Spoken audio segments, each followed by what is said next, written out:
सभी स्टूडेंट्स को good morning. Ramkumari PG महाविद्यालय की ऑनलाइन क्लास में आप सबका स्वागत है। अपन पढ़ रहे थे टॉपिक भारत का प्रायद्वीपीय पठार। और भारत के प्रायद्वीपीय पठार में जो पठार के अंदर जो पर्वत थे, अरावली है, विंध्याचल है, सतपुड़ा है, पश्चिमी घाट है, पूर्वी घाट पर्वत है, इनके बारे में अपन पढ़ चुके थे। और आज अपन को बात करनी है प्रायद्वीपीय पठार के अंदर जो पठार है ना, उनको अपन को आज पढ़ना है। तो आप हेडिंग डाल लो प्रायद्वीपीय पठार, प्रायद्वीपीय पठार। और पहला हेडिंग ऊपर डालो प्रायद्वीपीय पठार, आगे दक्कन का पठार, दक्कन का पठार। देखो दक्कन का पठार है ना, वो अपने भारत का सबसे बड़ा पठार है, सबसे बड़ा पठार है। इसका अकेले का क्षेत्रफल लगभग 5 लाख वर्ग किलोमीटर क्षेत्र में ये फैला हुआ है। ये ना यहाँ ये और ज्वालामुखी लावा से निर्मित बना ये पठार है। यहाँ पर मतलब लावा से बना निर्मित पठार होगा, वहाँ पर काली मृदा देखने को मिलेगी अपन को।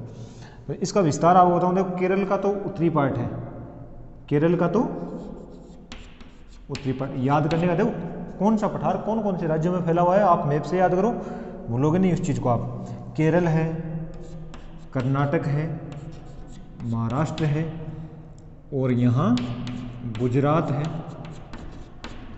है, एमपी है, और तेलंगाना का इधर वाला, तेलंगाना का जो पश्चिम वाला पार्ट है ना, मैं साथ में बोल रहा हूँ अगर नहीं दिख रहा तो। केरल, कर्नाटक, महाराष्ट्र, गुजरात और तेलंगाना, और ये वाला देखो तमिलनाडु, अब आंध्र प्रदेश। तो आंध्र प्रदेश वाला जो यहाँ का पार्ट आता है, ये थोड़ा सा आता है आंध्र प्रदेश का, ज़्यादा पार्ट नहीं आता, थोड़ा सा, तो बट गिना तो जाएगा ना ये आंध्र प्रदेश। अब देख लो आप कितने स्टेट है फैला हुआ है, केरल, कर्नाटक, महाराष्ट्र, गुजरात। अब देखो केरल का छोटा सा ही पार्ट आता है, लेकिन केरल को काउंट तो करेंगे ना अपन, तो याद करने का तरीका भी यही है। इतने सारे स्टेट होते हैं तब याद नहीं होते, अपन भूल जाते हैं एग्जाम में। तो केरल, कर्नाटक, महाराष्ट्र, गुजरात, इधर वाले तो सारे आ गए। माने गुजरात के बारे में अपन देखो कर्क रेखा याद की थी कि कर्क रेखा ने वो गुजरात, राजस्थान वाला इधर वाला हिस्सा था ना, वो गुजरात, राजस्थान माने मध्य प्रदेश आता ना, एमपी, तो ये एमपी आ गया। एमपी के नीचे वाला ये इधर पार्ट आ गया तेलंगाना का, और उसके बाद में ये आंध्र प्रदेश का। तो इतने तो इसमें स्टेट हैं, 4 3 7 स्टेट में दक्कन का पठार फैला है, और ज्वालामुखी लावा से निर्मित पठार है। इसके बारे में आप लिखो। पहले तो आप यही लिख लो, दक्कन के पठार का विस्तार केरल, कर्नाटक, महाराष्ट्र, गुजरात, एमपी, तेलंगाना, आंध्र प्रदेश में फैला है, इतना तो लिखो।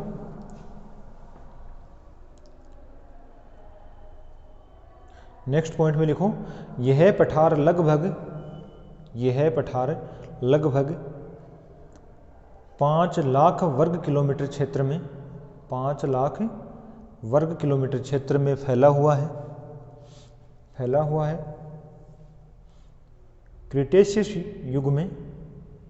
क्रिटेशियस युग से लेकर इयोसीन युग तक, क्रिटेशियस युग से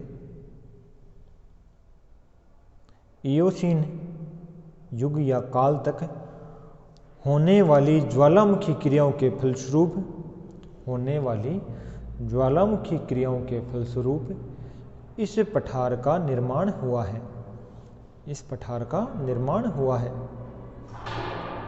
सेकंड पॉइंट, यह बेसाल्ट से निर्मित पठार है, जिसमें लावा की अधिकतम गहराई 2000 मीटर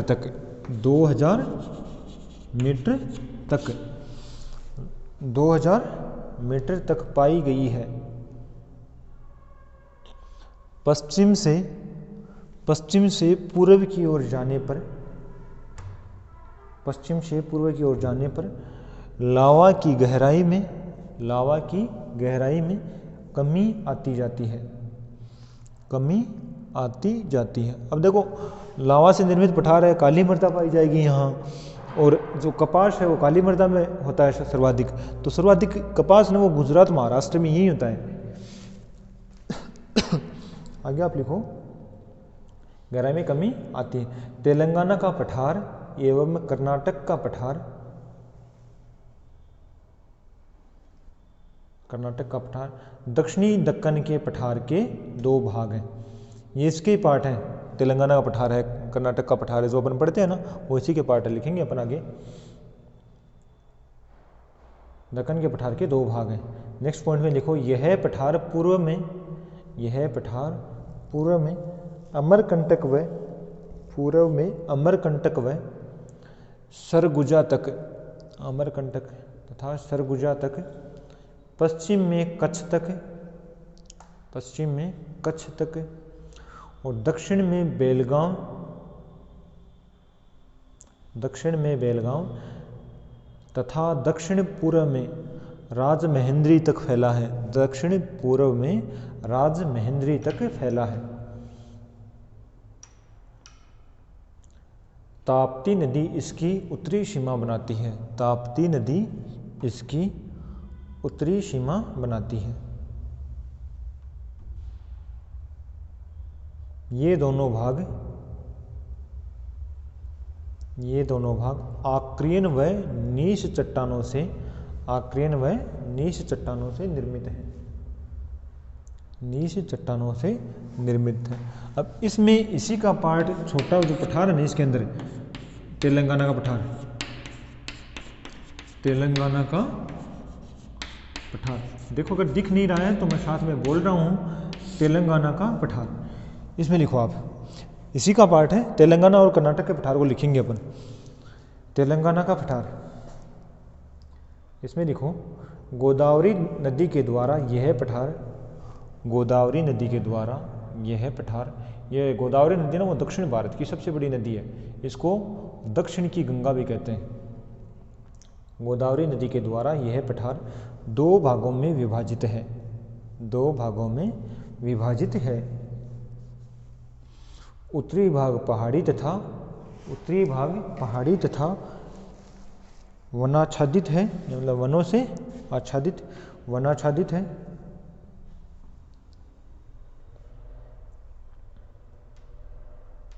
जबकि दक्षिणी भाग में, दक्षिण भाग में उर्मिल मैदान पाए जाते हैं, उर्मिल मैदान पाए जाते हैं, जो तालाब के निर्माण के लिए,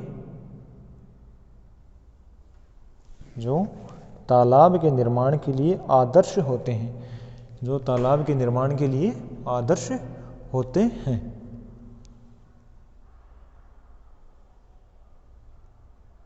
यहाँ पर वृद्धा नदी बहती है, यहाँ पर वृद्धा नदी बहती है। अब नेक्स्ट इसी का सेकंड पार्ट,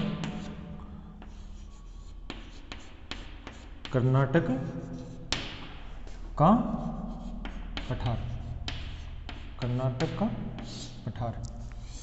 इसमें लिखो 600 मीटर की, 600 मीटर की समोच्च रेखा, 600 मीटर ऊंचाई की, 600 मीटर ऊंचाई की समोच्च रेखा इस पठार को दो भागों में बांटती है, इस पठार को दो भागों में बांटती है। उत्तरी भाग, उत्तरी भाग इस भाग पर, इस भाग पर कृष्णा व तुंगभद्रा, कृष्णा व तुंग, कृष्णा व तुंगभद्रा, कृष्णा व तुंगभद्रा नदियों द्वारा,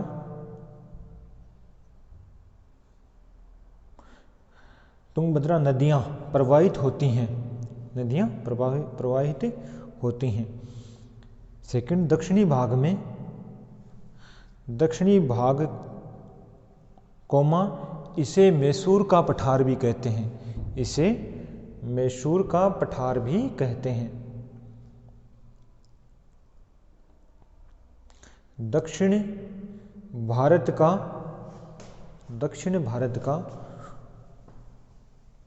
उच्च व सुनिश्चित सीमा वाला पठार है। उच्च व सुनिश्चित सीमा वाला पठार है। मैसूर पठार की प्रमुख नदी कावेरी नदी है। कावेरी नदी है। देखो ये संपूर्ण दक्षिण भारत की गंगा के नाम से जानी जाती है गोदावरी नदी, और दक्षिणतम दक्षिणी भारत है ना, और उसकी कावेरी नदी है। नेक्स्ट पॉइंट, बाबा बुदन की पहाड़ी इसी पठार पर स्थित है।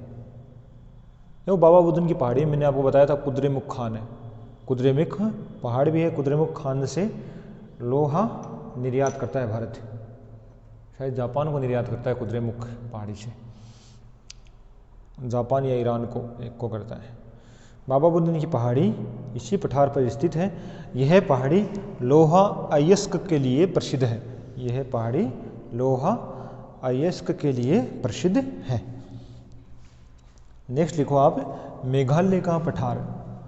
नेक्स्ट मेघालय का पठार।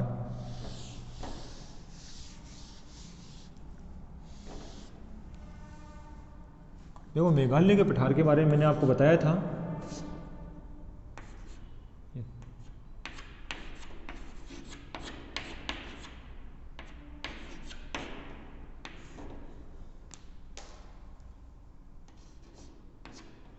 मेघालय का पठार।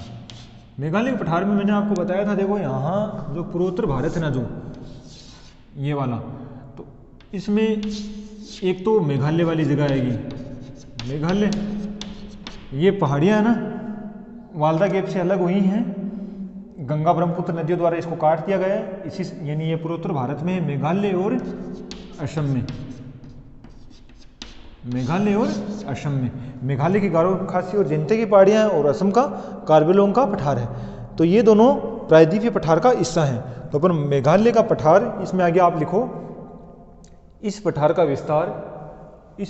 विस्तार मेघालय और असम में है। मेघालय और असम में है। देखो ये जगह जरूर याद रखना आप, कौन से पठार का कौन से स्टेट में विस्तार है। ये वेरी इंपॉर्टेंट है। ये चीज़ें एग्जाम में पूछते हैं, कंपटीशन एग्जाम में। मेघालय पठार है, इसका विस्तार मेघालय और असम में है। इसमें लिखो, अब छोटे छोटे लिखेंगे आप इनको, सबसे बड़ा पठार वही था। इसमें लिखो यहाँ की चट्टानें छोटा नागपुर के पठार की चट्टानों से छोटा नागपुर के पठार की चट्टानों से समानता रखती हैं। प्रारंभ में यह पठार मुख्य पठार से जुड़ा हुआ था। मतलब मुख्य जो प्रायद्वीपीय पठार है त्रिभुजाकार, इससे ये प्रारंभ में जुड़ा हुआ था। बाद में गंगा और ब्रह्मपुत्र नदियों द्वारा इसको काट दिया गया। मुख्य पठार से जुड़ा हुआ था। बंगाल की खाड़ी के निर्माण के दौरान यह मुख्य पठार से अलग हो गया।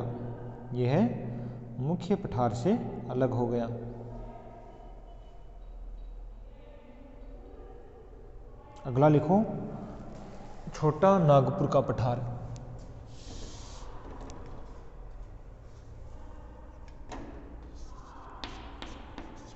छोटा नागपुर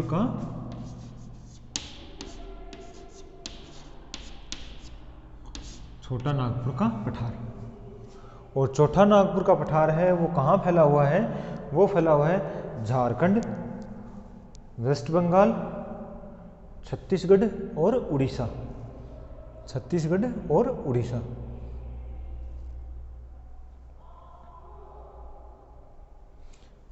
ऐसे लिख लो आप, इस पठार का विस्तार झारखंड, यहाँ है ये इस पठार का विस्तार झारखंड, पश्चिम बंगाल, झारखंड, पश्चिम बंगाल, छत्तीसगढ़ और उड़ीसा में फैला हुआ है, उड़ीसा में फैला हुआ है। इसकी औसत ऊंचाई 700 मीटर है, इसकी औसत ऊंचाई 700 मीटर है। यह पठार ग्रेनाइट तथा नीस चट्टानों से निर्मित है, यह पठार ग्रेनाइट तथा नीस चट्टानों से निर्मित है। इस पठार पर उठे हुए, इस पठार पर ऊपर उठे हुए संप्राय मैदान, इस पठार पर ऊपर उठे हुए संप्राय मैदान देखने को मिलते हैं, संप्राय मैदान देखने को मिलते हैं। इस पठार पर दामोदर नदी एक भ्रंश घाटी के रूप में बहती है या प्रवाहित होती है। इस पठार पर दामोदर नदी एक भ्रंश घाटी से होकर प्रवाहित होती है या बहती है।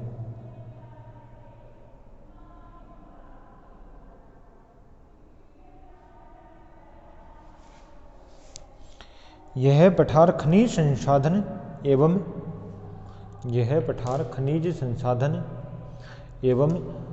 वन संसाधन की दृष्टि से काफी धनी है, काफी धनी है। अगला लिखो आप मालवा का पठार, अगला लिखो मालवा का पठार।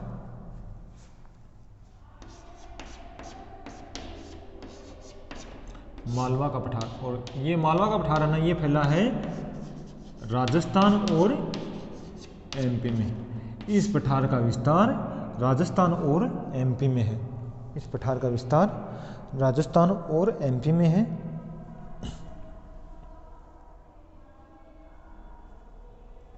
नेक्स्ट पॉइंट में लिखो लावा निर्मित मालवा का पठार, लावा निर्मित मालवा का पठार काली मिट्टी का समप्राय मैदान है, मतलब समतल मैदान है, समप्राय मैदान है। इसका ढाल गंगा घाटी की ओर है, इसका ढाल गंगा घाटी की ओर है। इस पर बेतवा, नीवज, चंबल व माही नदियां प्रवाहित होती हैं, चंबल व माही नदियां प्रवाहित होती हैं। इस पठार पर उर्मिल मैदान मिलते हैं, इस पठार पर उर्मिल मैदान, इस पठार पर उर्मिल मैदान मिलते हैं, जिनमें कहीं कहीं चपटी पहाड़ियां स्थित हैं, कहीं कहीं चपटी पहाड़ियां स्थित हैं। इस पठार की उत्तर पूर्वी सीमा पर बुंदेलखंड व बंदेलखंड के पठार स्थित हैं, बुंदेलखंड व बंदेलखंड के पठार स्थित हैं।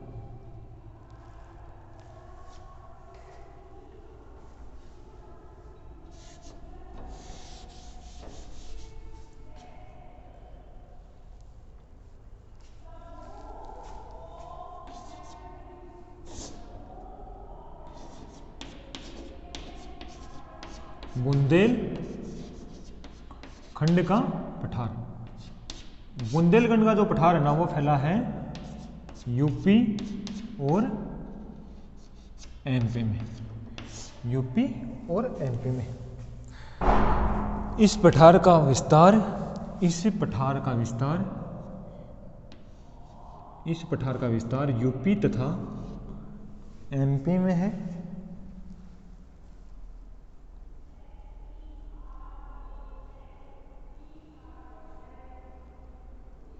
यह पठार प्राचीनतम बुंदेलखंड नीस से निर्मित है। नीस चट्टान, ग्रेनाइट नीस नहीं होता, बुंदेलखंड नीस से निर्मित है। इस पठार पर चंबल एवं, इस पठार पर चंबल एवं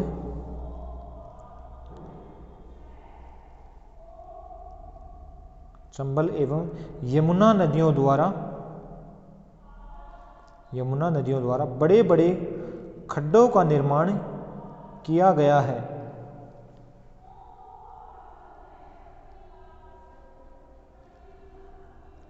खड्डों का निर्माण किया गया है। इस पर सोपानी वेदिकाएं देखने को मिलती हैं। इस पर सोपानी वेदिकाएं देखने को मिलती हैं।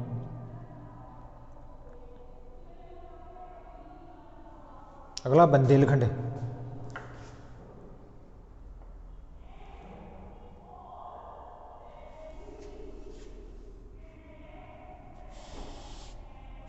बुंदेलखंड के बाद है बुंदेलखंड। बुंदेलखंड और इसका विस्तार है ना वो सिर्फ और सिर्फ एमपी में है। इसका विस्तार एमपी में है। इसका विस्तार एमपी में है। यह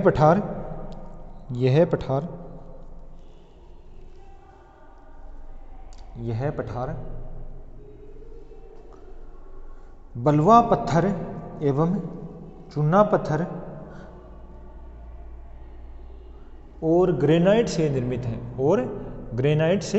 है। इसके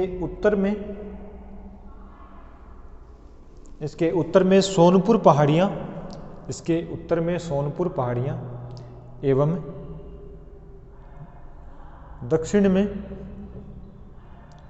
दक्षिण में रामगढ़ की पहाड़ियां स्थित हैं। और लास्ट अपना दंडकारण्य का पठार।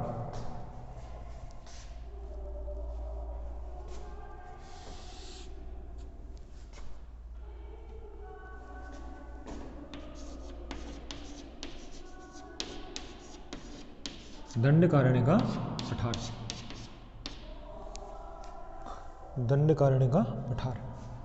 इसमें लिखो, ये है ना, ये है वो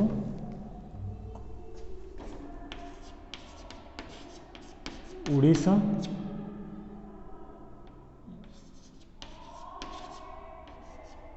छत्तीसगढ़, उड़ीसा है, छत्तीसगढ़ है और आंध्र प्रदेश। इसमें आप लिखो, इस पठार का विस्तार उड़ीसा, छत्तीसगढ़ और आंध्र प्रदेश में है। उड़ीसा, छत्तीसगढ़ और आंध्र प्रदेश में है। यह पठार अत्यंत ही उबड़ खाबड़ है।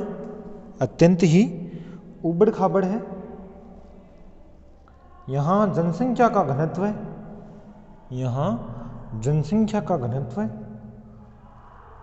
अत्यंत ही विरल है। ये आपके पठार हुए कंप्लीट। और अब अपन पढ़ेंगे तटीय प्रदेश, कब वो पढ़ेंगे कल। आज के लिए इतना काफी, धन्यवाद।